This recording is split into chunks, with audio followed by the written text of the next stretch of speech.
Hi, good morning. Good morning wherever you are. Good afternoon, good evening. I wanted to make this video. I normally don't really talk about things that other people have done. It's not really my style. I more make these videos to share and inspire people as much as I can or as little as I can based off my own life experiences. But I think this one is a slightly different case because this particular thing I want to share, which in this case is the memo or essay or whatever blog post by Chimamanda Adichie. It hits home for me because it's something that I guess I have personally um, experienced, right? So, in case you don't know, or maybe your head is somewhere in the sand, Chimamanda Adichie released an op-ed or a new inscription of hers. It's titled "It is Obscene: A True Reflection in Three Parts," and she divides this particular writing in three parts: part one, part two, part three. But I would advise anyone watching this to actually go and read it. Don't base your opinions based off of what I'm saying or another person is saying. Actually take the time to go and read these things, right? Um, it basically talks about how Chimamanda, who is a superstar writer and someone I actually respect, I haven't necessarily read any of her works. I actually have a couple of her books. Um, I've respected Chimamanda for a long time, not because of, mostly due to her persona. I've also disagreed with her. For example, I've seen a video one time of her when she had an interview and she was questioning a white man what right he had to speak of African American issues. And I always find that a little bit dumb when people say because you're white you cannot talk about black issues because you're black. Because if we flipped it the other way around, and I remember one time here, I call her my mom Anna, in Kigali. We were catching a cab, and I was dropping her off for my cab, and we talked about that because she's a huge fan, and I'm a fan of Chimamanda. Anybody that is Nigerian that is writing, doing amazing work, but I was quick to like highlight that hey, that's part of what I don't agree. So I'm not a Chimamanda extremist or anything like that. There's been times when I've disagreed with her. Just putting that out there for context. But this particular writing, "It is Obscene: A True Reflection in Three Parts," is so interesting because she talks about how she welcomed a specific lady into her life, gave this lady an opportunity to be better. And then this person, once she made a statement about certain statement about her position with about inclusion, as it relates to, I guess transgender people, which is her own position. This person went and called her all sorts of names, and then he also proceeded to add her into a book, the preface of a book, right, or the credits or something like that, and then still try to reach out to her in private to say, sort of like, sorry, I'm sorry I caused you pain, that type of thing. But I don't think that person was being sincere because from what I understood from the op-ed was while the person was sending those emails, at the same time they were still doing the things that they were emailing to say sorry for, if that makes sense. So if I've done something wrong to you, but I proceed to keep doing those things, like to call you out in public and say, yeah, you're all those vile things, I have not learned. But if I don't do that and I call you out, and like I privately reach out to you for apology, yeah. And it's some, I feel like Chimamanda spoke for a lot of people. You don't need to be as famous as Chimamanda. You don't need to have a book deal or anything like that to understand where she's coming from. I have maybe 16,000 followers on Twitter. It's not a lot, but I can relate. It's almost like there's something about Twitter that makes, specifically Twitter, that makes people want to be vile. But the only people that are capable of being that vile, in my personal opinion, are people that don't know themselves. They don't know themselves or they're not comfortable with themselves. And you see them today, they're hashtagging free Leah Sharibu, tomorrow it is this one, tomorrow it is that one, justice for this person, that. You see, they like, you only have X amount of F's to give. You can't give an F about everything. It does not mean because you're not giving an F about something that you don't care or you don't have compassion towards that particular cause or particular thing. It just means you're picking and choosing where to place your energy. Because if you spread yourself too thin, you're placing your energy on everything. If you stand for everything, then you're never going to. If you don't stand for something, you're always going to fall for everything. And I've had people like this in my life as well, in the sense that these are people that I've invited to my home, to my personal life. I've opened up about intricacies about certain things about myself. And I'm a very private person. If you ask my closest friends, the only way they are friends with me is because they know that they can open up to me in certain intimate ways. I may not reciprocate that. It takes me a little bit longer.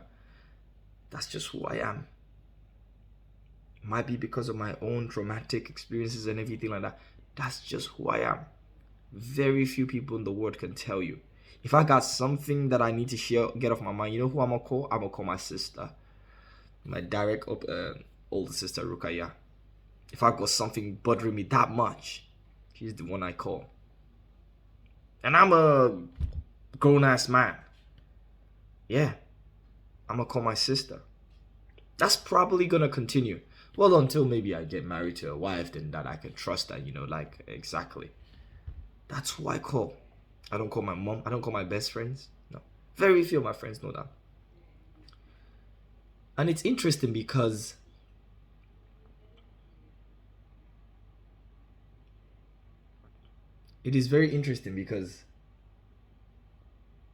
when I was reading about how,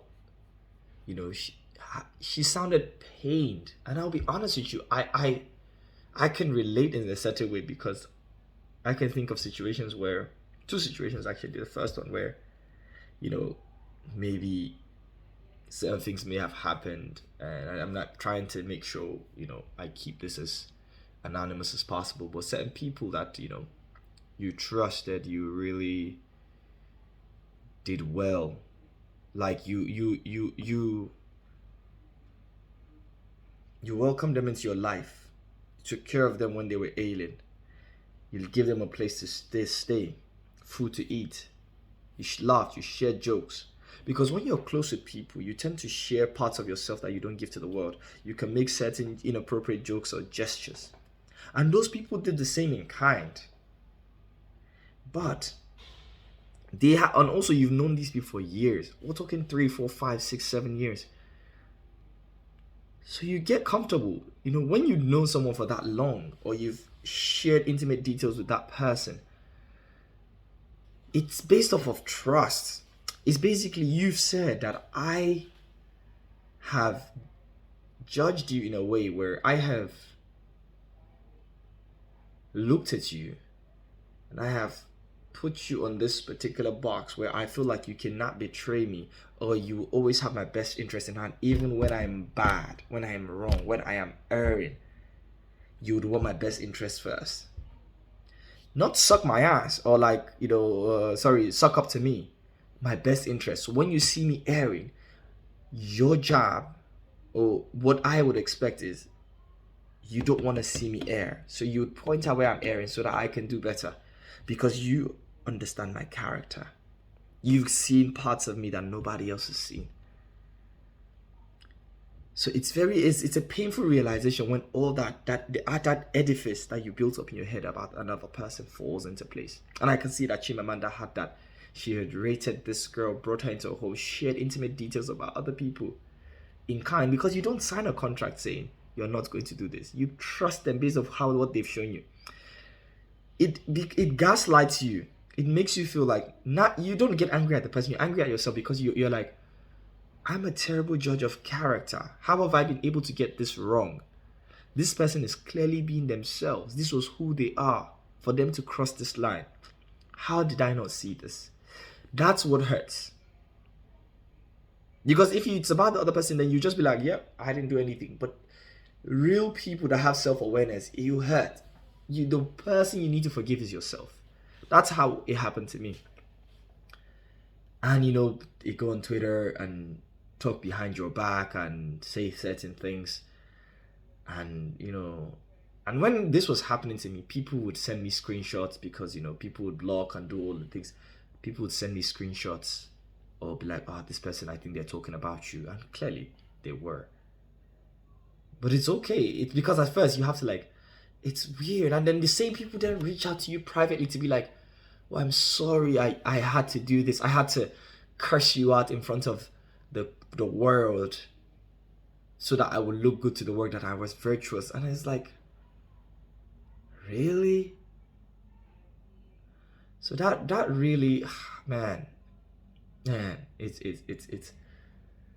hit home for me. It was personal for me.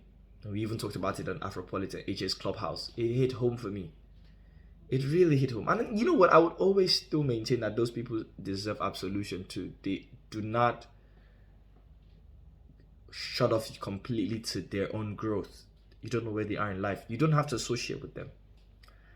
When I was going through my one, when maybe I may have done certain things that were not smart or nice, there were certain people that reached out to me. They didn't have to. Hey man, this is why I think this may not be right. I think you should do this. These were people some of them I've never spoken to. But it shows you that they know themselves. They have this high sense of self-awareness. And you're like, man, you've never met me. You've never spoken to me. You don't have to defend me. But you chose to privately reach out to say, I don't think you are this vile person that people are making you out to see. But this is where I think maybe you could have gotten it wrong. They try to make it a teachable moment. And then it becomes a thing where, oh, I think you might have an angle there. And there's a few people, if they're watching this, they know themselves. But then there's people that you would expect to be in that situation. No. They will be the ones to take you to the witch's nest and burn you alive. Because they want to look good to specific people, to feel like, yeah, look at me. That shocked me. I was naive to that. That really shocked me. So I learned that. And it made me understand everybody. And it's what you'd realize is you expose a weakness in these people when you acknowledge them. Oh, when you just, because they know you're not whatever you are being accused of. And there's another part where, this is 12 minutes. I'm trying to make this no longer than 15 minutes. And there's a part she talks about, let me search it. She said, of course, she could have very well had her own concerns with the interview. That is fair enough. But I had a personal relationship with her. She could have emailed or called or texted me. Instead, she went to social media to put on a public performance. I relate to that. I really, really, really do relate. That's what I expected of certain people. There's other people, they didn't bother to call or text, but they did not go put a public performance. You know what? I respect that. Because they're just like, I don't have to do. If you are my friend and you do something terrible, if I don't reach out privately to you, I would just stay silent. My silence does not mean I'm complicit. It just means I'm choosing not to give that type of F. Obviously, depends on what you have done, right? But I'm not gonna put up a public performance, and that really, really resonated with me. And then she talks about how people that use social media today, there are many social media savvy people who are choking at sanctimony and lacking in compassion, who can fluidly pontificate on Twitter about kindness but are unable to show kindness. People whose social media lives are case studies in emotional aridity. People for whom friendship and its expectations of loyalty and compassion and support no longer matter. Oh my God. People who claim to love literature, the messy stories of our humanity, but are monomaniacally obsessed with whatever it is, the prevailing ideology, orthodoxy. Whatever is the prevailing ideological orthodoxy. People who demand that you denounce your friends for flimsy reasons, in order to remain a member of their Puritan class. That's exactly what it is. It is a problem of attachment. Because if I think of some of the people that have done this to me, they wanted to just belong to a specific group. Because that's what the cost of their membership card. However, when I was friends with them, the cost of that had no price. They would have to kill somebody for me to like. I was willing because I saw a part of them. I was never gonna change. And you expose a weakness that they did not know they had, or they refused to acknowledge that they had. And it's interesting. So Chimamanda really spoke. People who wield the words violence are weaponized like tarnished pitchforks. Oh, I'm here for the violence. Watch those people. I've been on Twitter for more than 10 years. I have done a lot of stupid things. Posted pictures, made jokes that maybe were not right, or could have been worded better, or maybe I should have known that it would be taken out of context, so I should have never, but what you'd never see me do is, first of all, reply anyone in a mob. No, I generally don't. Apart from just banter, I have no business going after someone publicly on Twitter. I would never do that. And there's times maybe I've walked on the borderline. I mean, I can remember when I was doing the popcorn thing. That was just me bantering, but I guess someone could have said maybe I might have gone too far. You could argue that. But I always start from a place of either a joke or that kind of thing, but never from a place of I am better than you. I am the morally superior person. I think that's the dangerous part. We can see how it affected Chrissy Teigen, calling out for everyone's head, and it turns out she was not any better just a few years ago. So to round out this video, please, when you're communicating with people, give them the grace, give them the benefit of the doubt. Assume that people are always coming from it's better for people to assume that people are always coming from the angle, from a place of either ignorance or they don't know any better. Give them benefit of the doubt. It's better you expect people to be good people and then they prove you wrong. It's better to be proven wrong than because when you come from a place where you want to be proven right, you'd rationalize anything for somebody to be that evil because you've already made an assessment of them without them feeling any examination of yours. So you can learn a thing or two. Please go and read chimamanda.com. Actually, it's on her first page. It's alright. It's the thing on her website. This person, whoever she's talking about, is in big trouble, and I hope they learn as well so that they can be a better person and see how their actions also erred. But then we are nothing but pencils in the hand of the creator, as we say. Alright then. Bye bye.